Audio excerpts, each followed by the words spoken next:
Amor é um fogo que arde sem se ver. É ferida que dói e não se sente. É um contentamento descontente. É dor que desatina sem doer. Ai, cara! O tema de hoje é renascimento. O Renascimento ele foi um processo de transformação e de transição da Idade Média para a Idade Moderna. E foi durante o Renascimento que houveram profundas transformações culturais, científicas e filosóficas em muitos dos países europeus.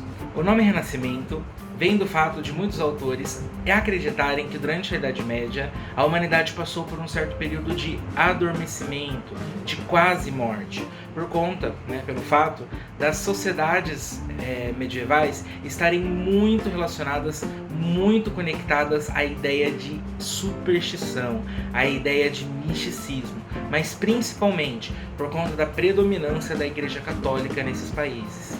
Então, a ideia que os autores trazem quando dão para esse processo de transição o nome de renascimento é o fato deles acreditarem que de fato a humanidade agora renasceu, recuperou a sua dignidade, livrou-se do jugo religioso e agora pode exercitar o ser humano, ser homem livre, apegado à realidade e apegado à vida natural. A gente tem que parar para pensar que durante a Idade Média a gente tinha a predominância de um paradigma que nós denominamos de teocentrismo, ou seja, durante a Idade Média tudo girava em torno da igreja, tudo girava em torno de Deus. E você sabe, jovem gafanhoto, que durante a Idade Média quem determinava aquilo que Deus aceitava como correto era a Igreja Católica. Durante o Renascimento, durante todo esse processo, a gente tem cada vez mais essa independência do homem, surgindo agora um novo paradigma, que nós damos o nome de antropocentrismo. O homem agora está no centro de tudo. É como se a vontade do homem agora fosse mais importante do que os velhos dogmas e a vontade divina. Pois agora o homem, ele começa a ter acesso a diversas coisas que antes ficavam reservados aos mosteiros. Muitas dessas coisas sendo proibidas, ficavam praticamente guardadas nos porões desses mosteiros sem nunca chegar a conhecimento público. É o caso, por exemplo, dos tratados de filosofia e das obras que estavam resguardadas e que pertenciam ao Velho Mundo, que pertenciam à Grécia clássica, que pertenciam à Roma clássica, como por exemplo as obras A Ilíada e a Odisseia. Portanto, a gente tem agora um ressurgimento mesmo desses clássicos que vêm lá do mundo antigo. E como os autores não gostavam de como as coisas eram conduzidas na Idade Média, eles acreditam que de fato o homem agora está renascendo, está ressurgindo, tal qual uma fênix que surge das cinzas para agora encontrar um novo objetivo, um novo horizonte. E as características?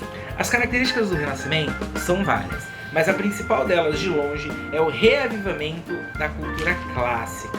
Agora, o ser humano ele tem acesso a muitas obras que haviam ficado escondidas ou até mesmo eram proibidas pela Igreja Católica. O homem agora, por ter acesso a esses conhecimentos, ele não quer mais se privar de estudar certas coisas que antes eram proibidas pela Igreja, como por exemplo a anatomia, como por exemplo a filosofia. E essas correntes filosóficas, e por que não dizer até já mais ou menos científicas, acabavam fazendo eles perceberem coisas que antes eles não sabiam explicar. Porque antes a explicação das coisas não estava na racionalidade, não estava numa questão de causa e consequência, mas estavam muitas vezes em procedimentos místicos, em questões que estavam além da compreensão humana. E como agora o foco é sempre o humano, como agora o foco é sempre o homem vai buscar essas explicações que sejam materiais, que sejam racionais, que sejam práticas. E os clássicos gregos vão ajudar muito o homem a pensar nessas coisas. Além do reavivamento dessas questões da cultura clássica, a gente vai ter também no Renascimento um forte naturalismo. O homem agora, o artista principalmente renascentista, ele vai ser um artista preocupado em criar uma obra de arte que reproduza a natureza, como a natureza é, independente de como ela seja. Isso porque eles enxergam na natureza um forte aspecto de realidade. enquanto que a lógica religiosa predominava em aspectos muito idealizados, muito fora do real, agora eles vão tentar reproduzir essa natureza de maneira bastante realista. É por isso que quando a gente olha para uma pintura renascentista, ou até mesmo uma obra de literatura, a gente vê que ali se busca descrever o corpo humano de maneira muito realista, por exemplo. Porque o corpo humano agora vai fazer parte da natureza, vai fazer parte daquilo que é natural, daquilo que é correto.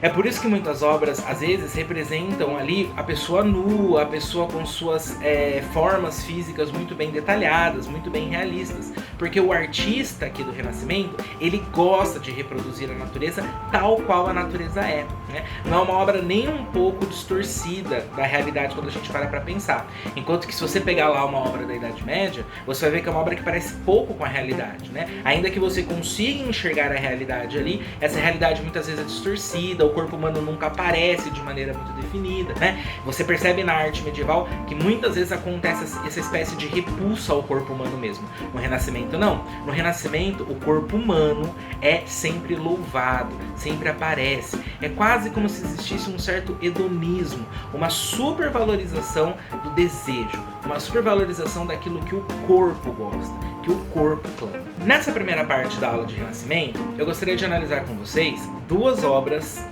de arte, duas obras das artes plásticas. Quando nós formos retomar, quando eu fizer a segunda parte do vídeo sobre Renascimento, aí a gente conversa sobre as outras obras, a gente conversa aí mais em profundidade sobre os autores dessa época, porque tem muita coisa a ser dita.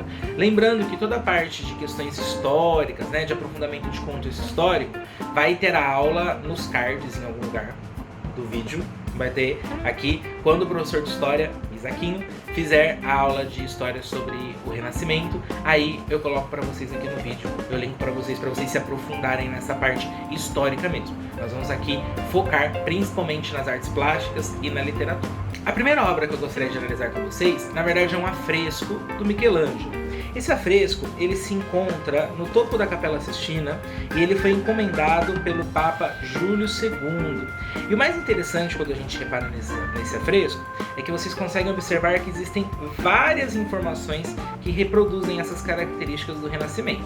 Se você olhar, por exemplo, tanto para Adão, que está nesse plano mais baixo, né, que está ali deitadinho, né, quase deitadinho na terra, e você olhar para Deus, você vê que ambos têm características profundamente realistas, né? É quase como se fosse um tratado anatômico mesmo. Cada músculo do corpo está representado de maneira bastante verossimilhante, bastante realista, né? Justamente para trazer essa ideia de que não se deve ter medo de reproduzir o corpo, não se deve ter medo de entender aquilo que é natural, aquilo que é real. Deus aqui é interessante porque ele, apesar de estar vestido com uma roupa vermelha, ele traz bem marcado ali o corpo dele, né? E ele tem essa característica do corpo bem jovem, do corpo viril mesmo, né? Do corpo de juventude, ainda que o rosto reproduza traços de velhice, né? Muita gente, né? Muitos analistas aí vão associar muito essa figura de Deus com a figura de Zeus, aí trazendo essa ideia do Michelangelo de retomar os aspectos da cultura grega, né? Da cultura tanto grega, na verdade, quanto latina, né? Zeus e Júpiter. E aí essas duas características vão estar aí, esses dois deuses, né? Esses dois elementos da cultura clássica, segundo alguns analistas, estão reproduzidos na pintura.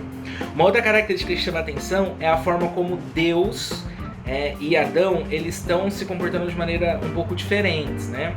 Enquanto que Adão, ele está se levantando, quase como se ele estivesse começando a viver nesse momento, né? Se você perceber, a mão dele, ela está um pouco caída, como se faltasse uma certa vitalidade na mão, né? Deus não. Deus está ali trazendo, né, a vida a ele, porque o dedo está ereto, né? O dedo está com mais força, justamente como se Deus estivesse aos poucos transferindo a vida para Adão, aos poucos criando isso que nós vamos entender como humanidade. Agora, tem aí muitas, né? Vocês vão ver que nas pinturas renascentistas é muito comum fazer esse tipo de associação. Tem muita gente que consegue ver aí vários elementos, que não estão muito claros pra gente aqui, quase como se fossem trolladas, né, dos autores, como se fossem trolladas do Michelangelo.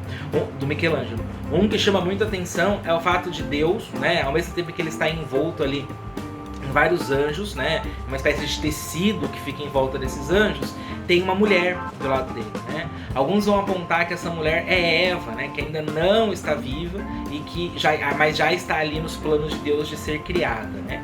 Outros também apontam o fato, e é bastante interessante a gente reparar nisso, como a imagem de Deus, né? Toda essa parte em que Deus está envolto, ela lembra bastante um cérebro humano, né? Existem aí, você joga no Google, você vai achar muitas dessas informações, pessoas que associam inclusive as regiões do cérebro, né? Do cérebro físico mesmo, do órgão do corpo humano, meio que dando a ideia de que Deus é algo que faz parte, antes de tudo, da mente humana, da mentalidade humana. É engraçado pensar nisso, né? Porque isso nos faria pensar que Michelangelo tem aí um conhecimento de anatomia profundo até, né? Algo que inclusive seria muito mal visto pela Igreja Católica durante a Idade Média. E a gente sabe que ele de fato tinha, né? Quando você pega uma escultura do Michelangelo ou um afresco do Michelangelo, você vê que ele tem todo um cuidado ao reproduzir a anatomia humana, né? Ele tem todo um preciosismo de reproduzir essa anatomia de maneira bastante realista. É por isso que não seria tão improvável que o Michelangelo quisesse ter reproduzido ali na criação de Adão justamente a figura de um cérebro humano, a figura aí da parte superior da cabeça, coisa que falta a muitas pessoas, total.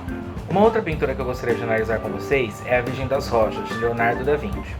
Nessa pintura, a gente tem 4 figuras principais. Nós temos ali no centro da tela a Virgem Maria, né? Do lado direito dela, ela puxa para dentro do quadro, para o enquadramento da tela, o São João Batista, né? Ainda bebê, e do lado esquerdo dela nós temos outras 2 figuras, que é o Arcanjo Uriel e o Menino Jesus ali embaixo, né? Essa pintura, na verdade, ela tem 2 versões. A gente tem uma versão anterior uma versão posterior a essa, né, que vocês estão vendo aí na tela, que é uma versão que está atualmente na Galeria Nacional de Londres, né?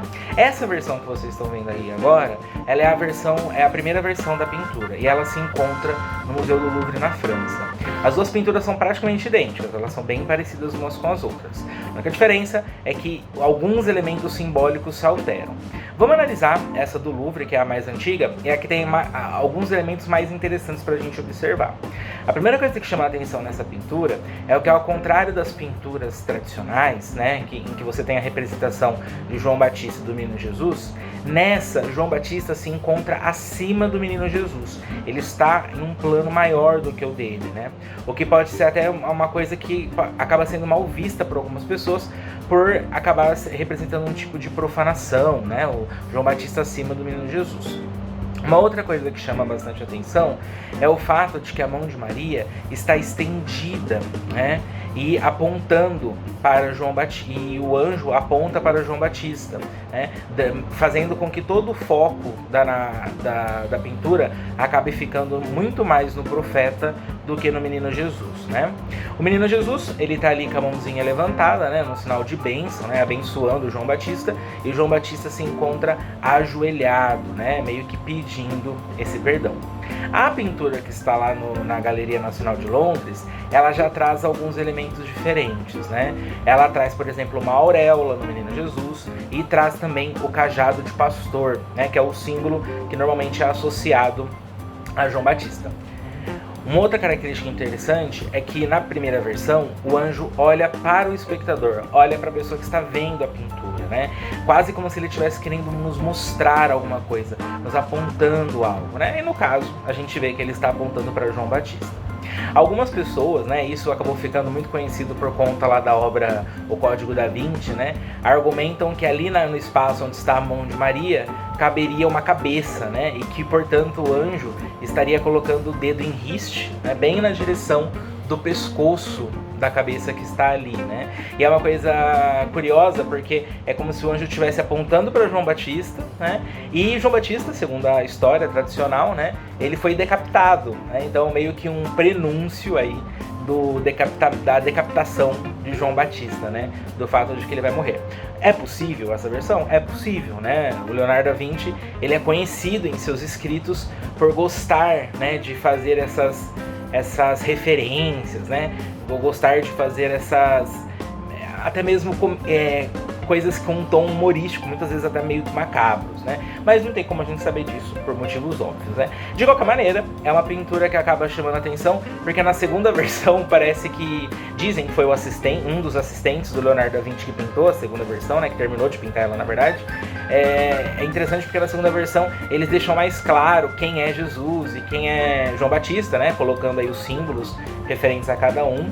E na segunda versão o dedo em riste, né? Com a ideia de que tá decapitando alguém, não aparece, né? Aparece só na primeira versão. Então é como se a segunda versão fosse uma versão mais limpinha, né? Mais higienizada aí da pintura, né? Não sabemos, é uma coisa aí que acabou entrando para a cultura popular e que acaba sendo divertido, né? Uma outra forma de analisar. Agora, pensando no Renascimento, a pintura é bem interessante, porque se você observar, a gente tem esse primeiro plano, né, o foco nesses 4 personagens, mas lá no fundo é que a gente começa a ver a capacidade artística do autor, né? A técnica que o Leonardo da Vinci usa aí é uma técnica chamada chiaroscuro, né? Que será algo como claro e escuro em italiano, e que nada mais é do que um contraste entre luz e sombra, né? É o que ele utiliza na pintura para dar o destaque nas coisas que ele quer dar, né? Para deixar mais escondidas as coisas que ele acha que não são tão importantes, etc. Agora, o que nos chama a atenção é o valor que ele dá para os elementos naturais. Você tem que lembrar, né? Renascimento lembra naturalismo, lembra natureza, lembra reproduzir a realidade tal qual ela é, né? Então, ainda que a temática seja religiosa, e a temática religiosa é muito comum no Renascimento, né? Muitas das pinturas eram encomendadas por pessoas que eram pessoas religiosas, você tem ali uma descrição da natureza, né? Um tratado da natureza. Você tem quase aqui um tratado geológico, né? Por conta das rochas que ele representa, as cores que ele escolhe colocar no rio que aparece lá no fundo, né? O mar que aparece lá no fundo. Então, acaba sendo uma pintura que, ainda que trate de um tema religioso, trata muito mais de questões materiais, de questões terrenas, né? De questões que envolvem até mesmo aquilo que nós vamos conhecer como ciência depois, né? No caso, a geologia.